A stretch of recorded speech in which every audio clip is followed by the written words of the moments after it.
Good afternoon, I'm Raylene Ramsey. This is your afternoon news fix for Friday, the 30th of May. David Seymour slamming a challenge of a charity boxing match from a prominent Māori rights activist as primitive and immature behaviour. Toitu Te Tiriti protest leader Eru Kapakingi posted on social media saying, or slamming I should say, Seymour's suggestion his mother, Te Pāti Māori MP Maria Meno Kapakingi was an idiot with her opposition to the Regulatory Standards Bill. Kapakingi posted saying it got personal. This is just part and parcel of this normalised behaviour of stepping on wahine, attacking wahine and making them feel less than.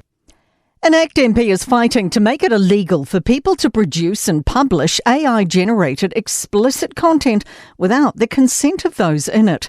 Laura McClure says currently it's too easy to make deep fake images of people and Parliament needs to act to make the practice a crime.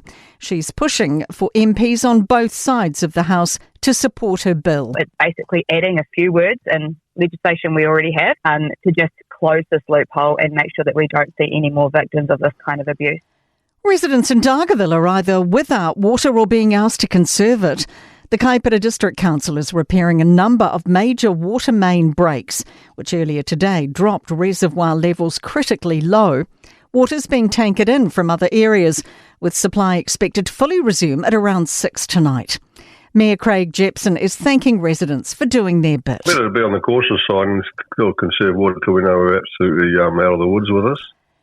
Community corrections staff are preparing for industrial action over low pay and ballooning workloads.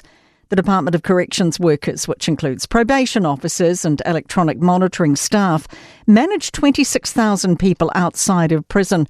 The Public Service Association says probation officers were subject to a 5-year-long pay equity claim before the government made rushed changes to the process.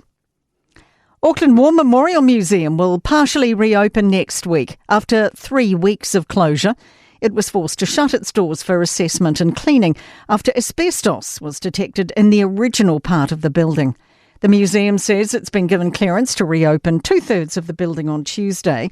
Chief Executive David Reeves says it's been losing $19,000 a day. We are lucky. This time of the year is generally a bit quieter and we are between two touring exhibitions. So it was going to be a quiet time anyway. Wet weather and blustery winds are expected to continue for parts of the country. Met Service has warnings and watches in place for the Chatham Islands, the Canterbury High Country, the bottom of the country and the North Island's east coast. Met Service forecaster Lewis Ferris says drivers should be careful. A few watches around and there is still that risk of further snowfall on some of those alpine passes around the South Island today. To sport, 39-year-old Silver Ferns great Casey Kopua is coming out of retirement to play in Australia's Super Netball as injury cover for the Greater Western Sydney Giants.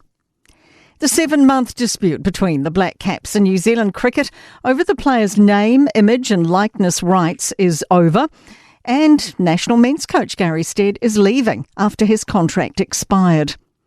The New York Knicks have forced Game 6 in the NBA's Eastern Conference Finals with a commanding 111-94 home court win over the Indiana Pacers.